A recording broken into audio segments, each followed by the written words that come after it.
Yüzlərlə CV göndərmişik, amma heç bir cavab yoxdur. Bu günləri o mövzusunu danışacağıq. Müasir dövrdə çoxlu CV-lər göndəririk, dizaynı düzəldirik, rənglərini uzlaşdırırıq. Göndəririk CV-mizi və günlərlə, aylarla gözləyirik, heç birindən cavab gəlmir. Cavab gəlsə də rədd gəlir. Niyə? Çox böyük ehtimalla heç sizin CV-niz HR-a gedib çatmayıb, yəni insan resurslarına çatmayıb. Avtomatik olaraq robot sizin CV-nizi rədd edib. Bu gün sizə iş tapmağınızın qarşısında duran ən böyük maneə ATS.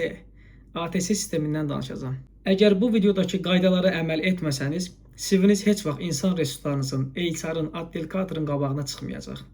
ATS, yəni ATS, bu akronimdir. Açılışı Application Tracking Systemdir. Bəs HR-lar bundan necə istifadə edir?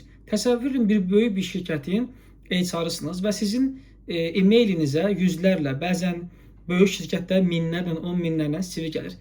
Təbii ki, HR-lar girib bir-bir bu CV-lərə baxmırlar. Bəs HR-lar bu ATS-dən necə istifadə edirlər? Necə ki, Google-a bir şey axtarırsınız, ATS sistemlərinin birinə girirlər və məsələn, mühasibatçı axtarır, yazır 1C mühasibatlıq və yaxud da filtrizasiya qoyur, 3 il, 5 il təcrübə falan filan və avtomatik sistemi launch eləyir. Yəni, sistemi başladır. Və CV-lər gəldikcə o ATS proqramı, hansı ki, hal-hazırda AI ilə, süni zəka ilə da gücləndiriblər, o nə edir? Əgər CV-nizin içində 1C proqramı, mühasibatçılıq və yaxud da spesifik bir sahə ilə bağlı başlıqlar yoxdursa, avtomatik olaraq siz o ATS sisteminin ən diblərində, axırlarında olursunuz və HR da ilk ona lazımdır 10 nəfər, 5 nəfər bu bilikli insanların içindən onlara baxır, qıraqları avtomatik rədd eləyir.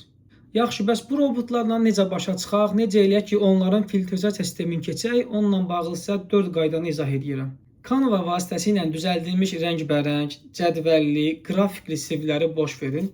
Çünki robotlar bu CV-ləri oxuya bilmir, avtomatik olaraq ən axırlara düşürsünüz. Onun yerinə Word-də sadə olaraq CV mətnini düzəldin və onu PDF-ə konvert eləyin. Bu sizin şansınızı 100% artıracaq. Müraciət etdiyiniz CV-ni mütləq oxuyun və oradakı açar sözləri götürün, CV-nizə əlavə edin. Avtomatik olaraq bu robotlar sizin CV-nizi avtomatik oxuyacaq və sizi önə çıxaracaq. Yaradıcılıq qabiliyyətimizi önə sürüb, mən kiməm, nə ilə məşğul oluram, bunları yazmırıq dostlar. Çünki onlara data, material lazımdır. Robotların sizi daha rahat anlamağına görə təcrübə, təhsil və bacarıqlarınızı qeyd edin. CV-nizin adını Nicat Ağayev CV son variant belə qeyd eləməyin. Burada gördüyünüz kimi ad, soyad, vakansiyanın adını qeyd edin. 5-ci tiyonu verirəm dostlar. Həmişə CV-nizin yanında cover, motivasiya məktubu göndərin. Niyə görə bu işi istəyirsiniz? Bu işlə bağlı bayaq demişdim, yaradıcılığımızı istifadə edib mən kiməm, nələr edirəmi? Ora yox, burada qeyd edə bilərsiniz. Çünki CV-ləriniz seçildikdən sonra cover letterdən baxıb üstünlük şansınız arta bilər. Artıq dostlar, iş axtarmaq çox bilik sahibi olmaq deyil, həm də texnologiyanın gücündən necə istifadə eləmək və bazarı bilməkdən ibarətdir. Ona görə də bu videolar yararlı videolar sanıram. Əgər sizin də işinizə yararlı oldusa, like edib, şərh yazıb, videonu bəyənməyi unutmayın. Daha çox videolar üçün və mənə dəstək üçün kanalıma abunə olmağı da unutmayın. İndi isə sizə bir təklifim var.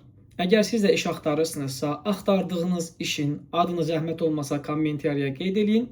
Mən də sizə bu sahə ilə bağlı açar sözləri qeyd edəcəm.